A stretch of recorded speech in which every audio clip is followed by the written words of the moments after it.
Title: The Cursed Baby on the Roof. The Johnson family, consisting of a mother, a father, and their two daughters, recently moved into a charming old house on the outskirts of town. The house had a mysterious aura to it, but its affordable price and spacious rooms had drawn them in. One sunny afternoon, as the family was exploring their new home, they decided to venture up to the attic. The attic was dusty, with cobwebs clinging to every corner. Amidst the clutter of old furniture and boxes, they discovered a peculiar and ancient-looking doll. It was covered in a thick layer of dust and seemed to be untouched for years. The doll was unlike any they had ever seen before. It had a sinister appearance, with cracked porcelain skin and eerie, lifeless eyes that seemed to follow them as they moved, despite its unsettling presence.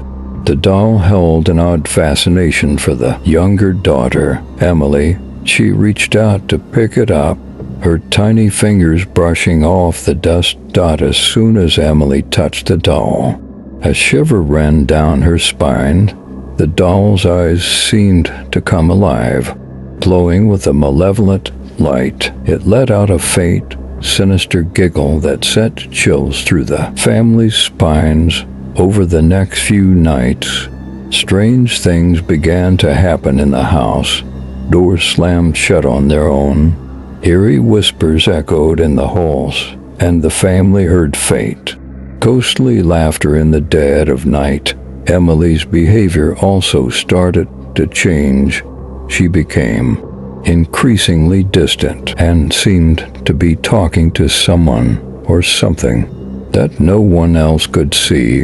The Johnsons soon realized that the doll they had found in the attic was not an ordinary doll, but a vessel for a malevolent spirit. It had latched onto Emily and was slowly consuming her soul. Desperation set in as they tried to rid themselves of the cursed doll, but it seemed to always find its way back into their lives. As the days turned into weeks, Emily's condition worsened. She became a mere shell of her former self, her eyes vacant and her laughter echoing with an eerie hollowness. The doll's evil presence had taken over her completely, leaving the family in a state of perpetual terror. The Johnsons soon realized that their only hope for salvation lay in uncovering the doll's dark history and finding a way to break the curse. But as they delved deeper into the past, they unearthed a horrifying secret that would seal their fate forever. The malevolent spirit that had possessed the doll had a hunger for souls, and it was not satisfied with just one.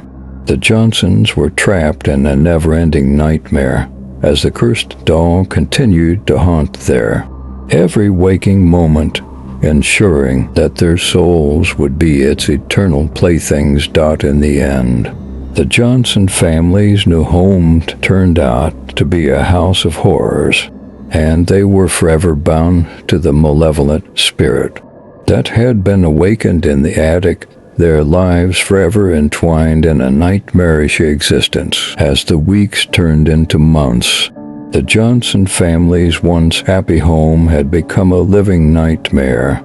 The malevolent spirit that had possessed the cursed doll continued to torment them relentlessly. Shadows danced on the walls, whispering voices echoed through the hallways, and the temperature in the house dropped to bone-chilling levels. Even in the middle of summer, the family had sought help from experts in the occult, but no one could break the doll's curse. They tried to leave the house, but the spirit's malevolence followed them wherever they went. Friends and neighbors began to notice the family's deteriorating state, but no one would comprehend the true horror that had taken hold of their lives. Emily, the youngest daughter, had become completely possessed by the evil spirit. She no longer resembled the lively and cheerful girl she once was. Instead, she had become a vessel for the darkness, her eyes void of emotion, her voice a haunting whisper that sent shivers down anyone's spine. Desperation and despair filled the Johnson household as they realized that they were trapped in a never-ending nightmare with no escape. They had sacrificed everything for their dream home, only to find it had become a house of horrors. One fateful night, as a violent storm raged outside, the family gathered in the attic where it all began.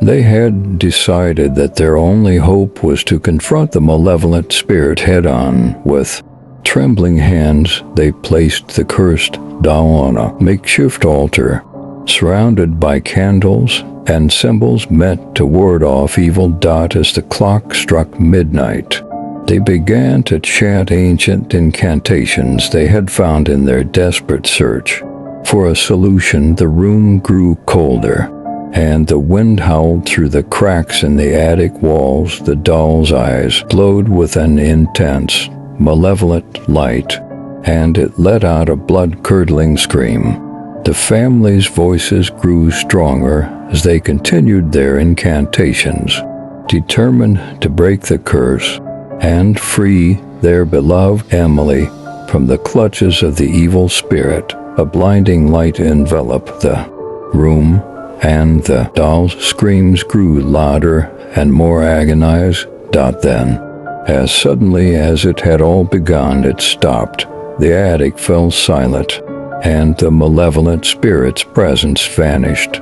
The cursed doll lay motionless on the altar, its once haunting eyes now dull and lifeless. The Johnson family had succeeded in banishing the evil spirit, but at a terrible cost.